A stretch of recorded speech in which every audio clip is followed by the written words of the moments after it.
ಹೂವಿನ ಹಡಗಲಿ ಪಟ್ಟಣದಲ್ಲಿ 24ನೆಯ ಜೈನ ತೀರ್ಥಂಕರರಾದ ಶ್ರೀ ಭಗವಾನ್ ಮಹಾವೀರರ ಜಯಂತ್ಯುತ್ಸವವನ್ನು ಜೈನ ಸಮಾಜದಿಂದ ಅದ್ಧೂರಿಯಾಗಿ ಆಚರಿಸಲಾಯಿತು.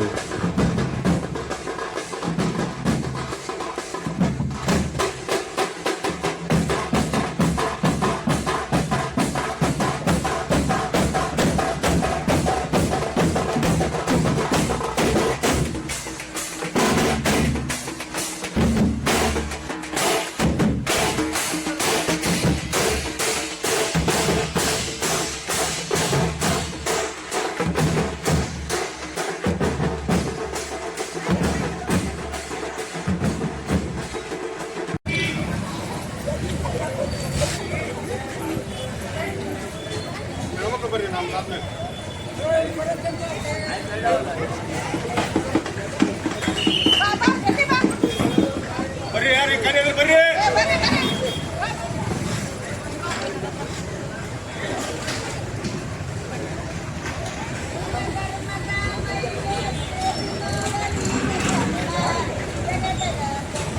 ಎಲ್ಲರಿಗೂ ಜೈ ಜಿನೇಂದ್ರ. ನಾನು ಭಗವಾನ್ ಮಹಾವೀರ ಇವತ್ತಿನ ದಿವಸ ಭಗವಾನ್ ಶ್ರೀ ಮಹಾವೀರ ಸ್ವಾಮಿಯ ಜನ್ಮ ಕಲ್ಯಾಣ ಮಹೋತ್ಸವದ ಶುಭಾಶಯಗಳನ್ನು ತಿಳಿಸುತ್ತಾ, ಭಗವಾನ್ ಮಹಾವೀರ ಸ್ವಾಮಿಯವರು ಜಗತ್ತಿಗೆ ಶಾಂತಿ ಅಹಿಂಸೆಯನ್ನು ಬೋಧಿಸಿರ್ತಕ್ಕಂಥ ಮಹಾವೀರರ ತತ್ವಗಳು ಇವತ್ತಿನ ದಿವಸ ಅತ್ಯಂತ ಪ್ರಸ್ತುತವಾಗಿ ಜಗತ್ತಿನ ಎಲ್ಲೆಡೆ ಇವತ್ತಿನ ದಿವಸ ಯುದ್ಧದ ಪರಿಸ್ಥಿತಿ ಇದೆ. ಹೋಗ್ತಾ ಇದ್ದಾರೆ.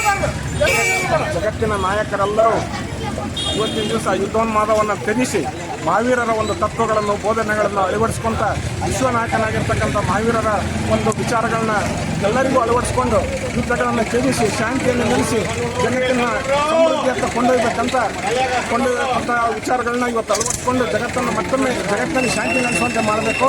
ಅದೇ ರೀತಿ ಆ ಎಲ್ಲ ನಾಯಕರಿಗೂ ಯುದ್ಧದಲ್ಲಿ ತೊಡಗಿರ್ತಕ್ಕಂಥವ್ರಿಗೂ ಸಹಿತ ಭಗವಂತ ಆ ಸದ್ಬುದ್ಧಿಯನ್ನು ಕೊಳ್ಳಿ ಅಂತ ಮತ್ತೊಮ್ಮೆ ಎಲ್ಲರಿಗೂ ಭಗವಾನ್ ಮಹಾವೀರರ ಜನ್ಮ ಕಲ್ಯಾಣ ಶುಭಾಶಯಗಳನ್ನು ತಿಳಿಸುತ್ತಾ ಮುಗಿಸ್ತಾರೆ.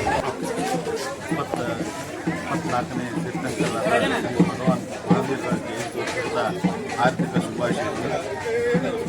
ಮಹಾವೀರ ಜಯಂತ್ಯೋತ್ಸವದ ಆರ್ಥಿಕ ಶುಭಾಶಯಗಳು. ಇವತ್ತು ಈ ಒಂದು ಶುಭ ಸಂದರ್ಭದಲ್ಲಿ ಇಡೀ ವಿಶ್ವವೇ ಇವತ್ತು ಅಶಾಂತಿಯ ಕಡಲಲ್ಲಿ ತೇಲ್ತಾ ಇದೆ.